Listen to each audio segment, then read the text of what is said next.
Rabotai.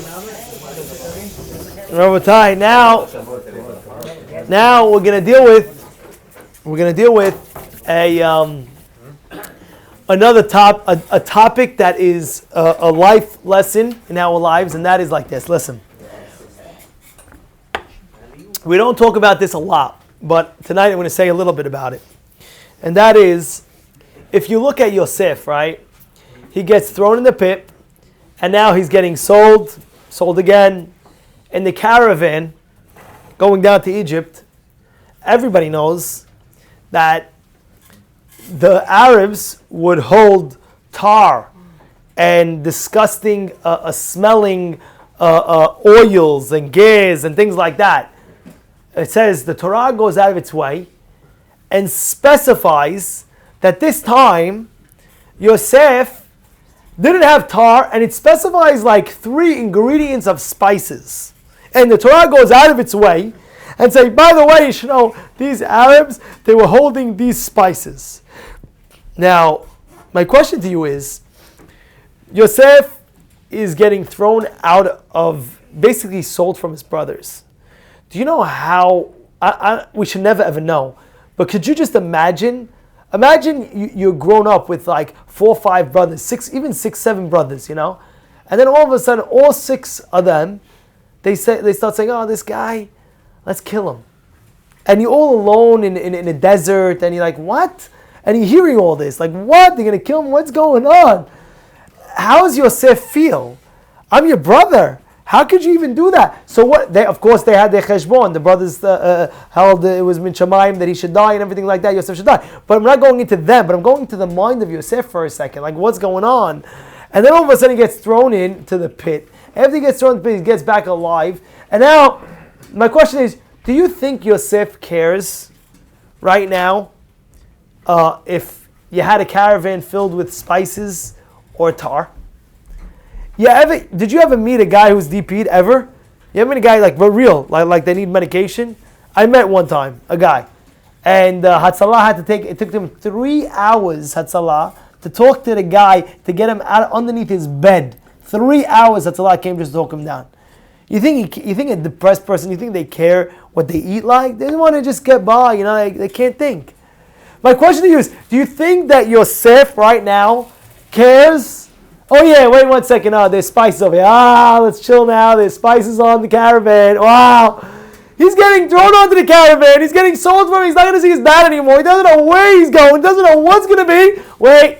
Don't worry. Hashem says, I'm going to give you some spices on the road so you can smell good. Makes sense to you? Huh? Why? I'm going to tell you why. I'm going to tell you 2 answers tonight why. First answer, Orion, you'll say, but I'm going to give you the first answer, maybe you'll get the second answer. First answer I want to tell you tonight is, El emunah ve'en avel, tzaddik ve'yashar hu. Now what does that mean?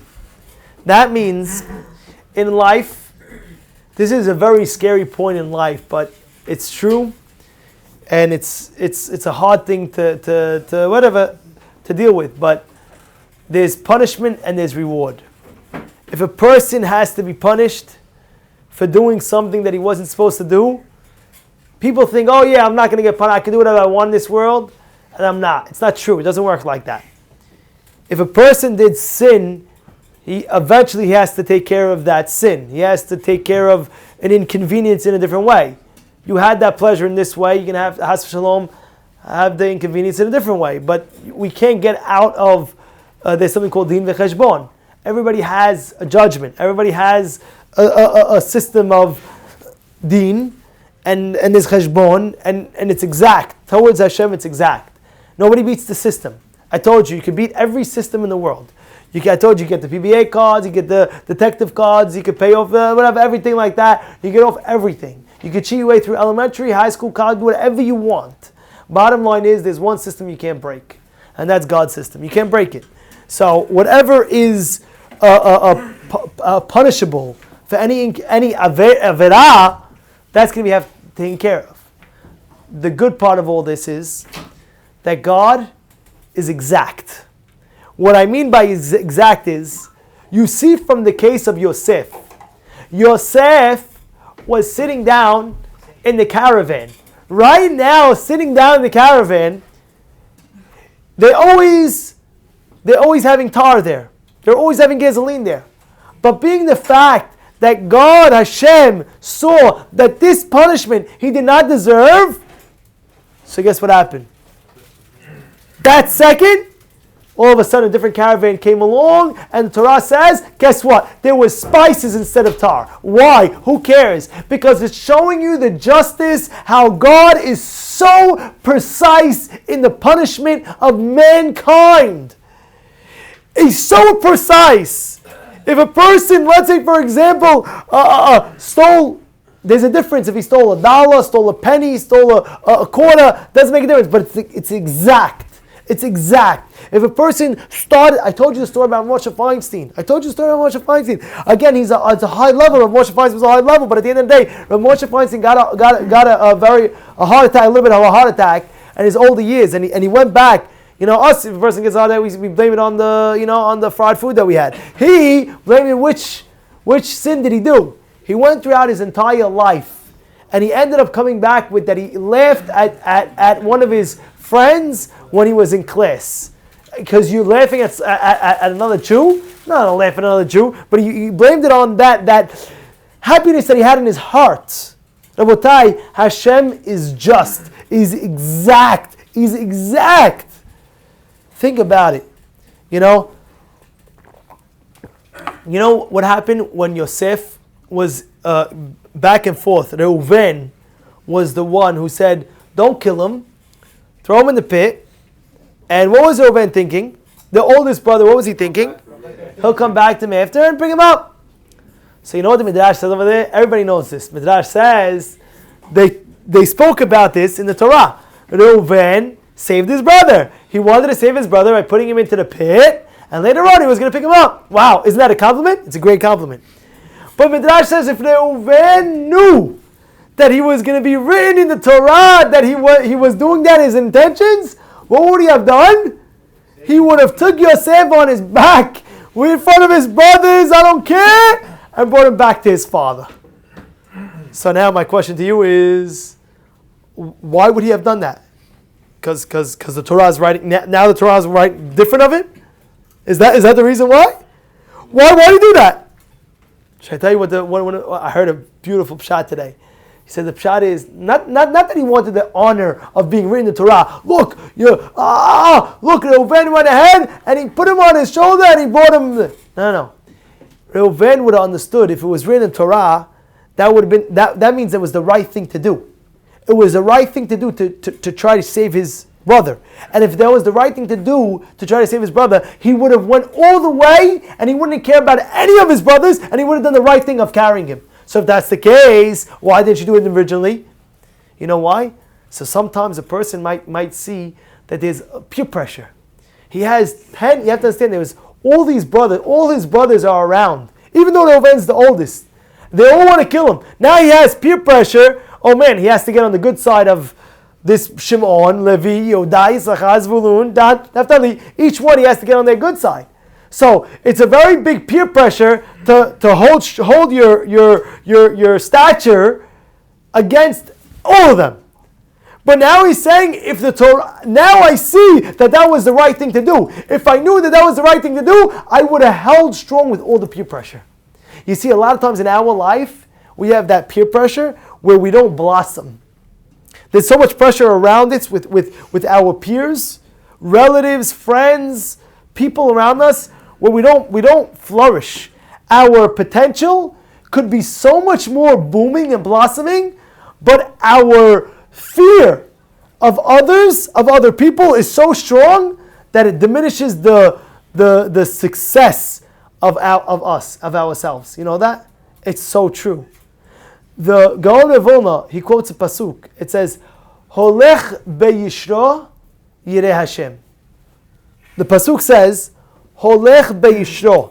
If you walk in your path, then you're a fear God. You're a fear-guarding Jew. So what does that mean? What does it mean? If you walk in your path, you're a God-fearing Jew. That's the pasuk says. If you walk in your path, you're a God-fearing Jew. What does that mean? What does that mean? You know what the Gomer explains? Explains you're going to have in life, you're going to have pressures in life. Is this the right thing to do or is it not the right thing to do? It's the right thing to do. But once you know there's a right thing to do, you're going to have a lot of people where, you're going to have to let down. If you say this is the right thing to do, the people around you that you want them to like you might not like you as much anymore because you said this is the right thing to do right now, even though you're right. But the peer pressure around you is so strong that you won't say firmly, excuse me, this is the right thing, this is what we're doing. Because you got held back by your peers. And you cannot grow as much. You understand what's going on? In this case, Reuven, he's not saying, if I would have known I wanted the Torah to write me, that I held Yosef on my back and held him to you. No. His point, Reuven's point in this message is, if I would have known that the Torah would have wrote that, that means it's the right thing to do. If it was the right thing to do, I wouldn't have gone under any peer pressure amongst my brothers. I would have done the right thing. We have to remember that, by the way. This is a very big lesson in life. Because a lot of people are stunting their growth. They're stunting their growth. They could major things. How many high school kids, they're going into 12th grade, they're finishing high school, they want to go to Israel for the year. And they have a lot of pressure. And you don't know how powerful that year of Israel is, by the way. If I didn't go to Israel that year, I would not have been here right now. I would not have been here. No question about it. There's no question about it. I went a year, and then I went another year, and then I went another year, until I felt that I was able to stand on my own 2 feet where I could, get strong. But otherwise, it's very difficult. High school, you're 17, you're 18, your head is in I don't know what kind of mode it is, you know what I mean? And at the end of the day, you stop and you say, I'm going to the year of Israel. Some of these 12th graders, they have a lot of pressure on them. One person's telling, no, go to this, go to college. One says, go to work. One says, you're a loser. All the boys are going here. What are you doing? And if you know that's right, you got to put your foot down and say, I'm going Israel. I'm going Israel. And a lot of people who couldn't, I know friends and peers of mine who couldn't handle the peer pressure, who couldn't handle it. Now what are they? It's not the same. It's not the same. Why? Because they couldn't handle the peer pressure. But I had one of my good friends I convinced him, I'm not joking, July and August, every single day, I would hang out and speak to him, go to Israel me, come to Israel me, come to Israel me, come to Israel me. 24 hours before the flight. Now, he's in. We bought meats. We bought meat, like meat from the store, freeze it. So we do barbecue. I guess he liked the meat over here from Brooklyn better than Israel. I don't know. But bottom line is what we did, right? And he got other goods and things like that, and we're excited. Flights within 24 hours. The night before the flight, he comes to my house. Can't go. So what do you can't go?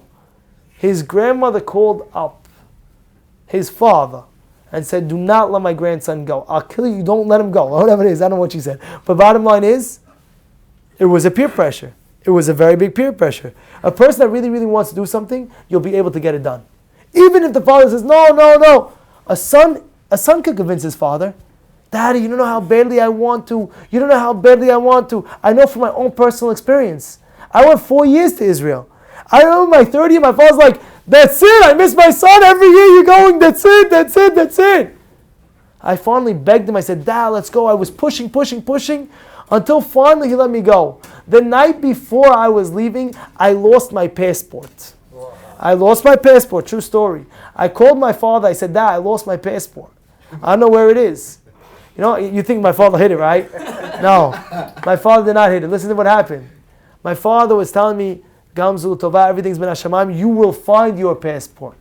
Went ahead, looked in the drawers, back and forth. I ended up finding it. But that night, I realized something. I was like, wow, my father's giving his blessing, Gamzu, Tova, you will find. He's giving, if anything, it would be the opposite. He missed me so much. 3 years in, I'm going in a row, 1 year, 2 years, 3 years, say 1 year, and then go back to 4. No, I wanted to go. I had to do it. And I had to undergo any pressure that I had amongst anybody. I had to endure it. You had to endure it. You want to break out of that shell and be great? That's what you have to do in life. Yes, you have to do.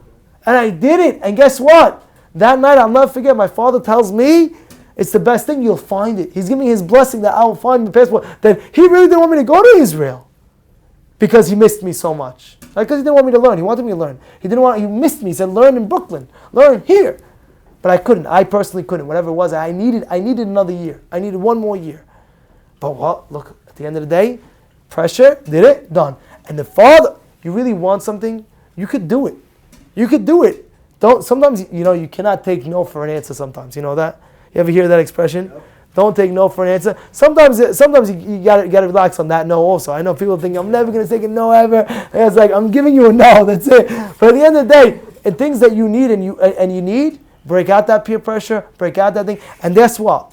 Everything's exacting. This is one of the great lessons that we learned from Rabbi Yosef. I want to just say one more point on this. You can leave it, Albert.